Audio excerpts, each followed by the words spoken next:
Beberapa orang berhasil keluar dari kemiskinan. Mereka bekerja keras, mereka melihat peluang, mereka berani mengambil risiko. Yang lain tetap miskin, mereka merasa terjebak. Mereka hanya melihat hambatan. Mereka takut akan perubahan. Pola pikir adalah kuncinya. Itu cara kita melihat dunia. Itu membentuk pilihan kita. Kita bisa memilih untuk tetap terjebak, atau kita bisa memilih untuk membebaskan diri. Orang kaya melihat masalah sebagai peluang. Mereka bertanya, bagaimana saya bisa menyelesaikan ini? Orang miskin melihat masalah sebagai beban.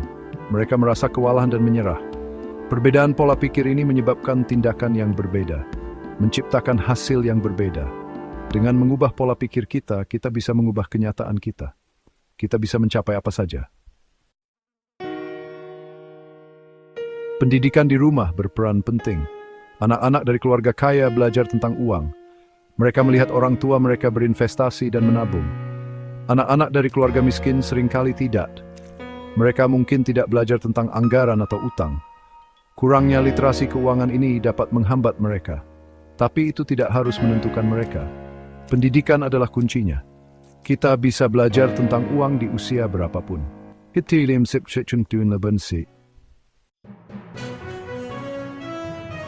Orang kaya memprioritaskan pertumbuhan pribadi. Mereka membaca buku, menghadiri seminar, dan membangun jaringan.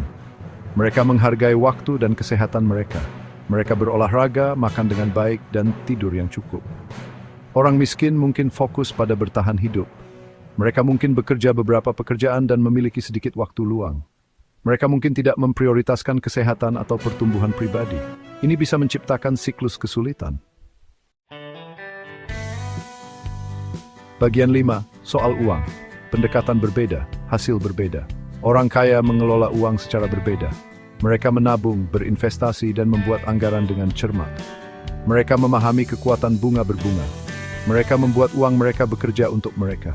Orang miskin mungkin hidup dari gaji ke gaji. Mereka mungkin berjuang dengan utang dan pengeluaran berlebihan. Ini menciptakan tekanan keuangan. Itu membuat mereka sulit membangun kekayaan dan keamanan. Bagian 6, merangkul kegagalan, batu loncatan, bukan batu sandungan. Orang kaya memandang kegagalan sebagai pengalaman belajar. Mereka bangkit kembali dan mencoba lagi. Mereka belajar dari kesalahan mereka. Mereka menggunakan kemunduran untuk menjadi lebih kuat dan lebih bijaksana. Orang miskin mungkin takut gagal. Mereka menghindari mengambil risiko dan tetap berada di zona nyaman mereka. Ini mencegah pertumbuhan dan kesuksesan. Merangkul kegagalan penting ke boys. Bagian 7, kekuatan mengapa, bagaimana pertanyaan pada diri sendiri membentuk realitas kita. Orang kaya mengajukan pertanyaan yang memberdayakan diri mereka sendiri.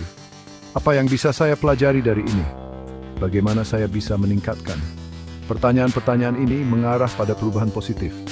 Pertanyaan-pertanyaan ini mendorong pertumbuhan dan pemecahan masalah. Orang miskin mungkin mengajukan pertanyaan yang melemahkan diri. Kenapa saya? Mengapa hidup begitu tidak adil? Pertanyaan-pertanyaan ini menciptakan negativitas, itu membuat lejak dalam siklus menyalahkan dan puji dosa.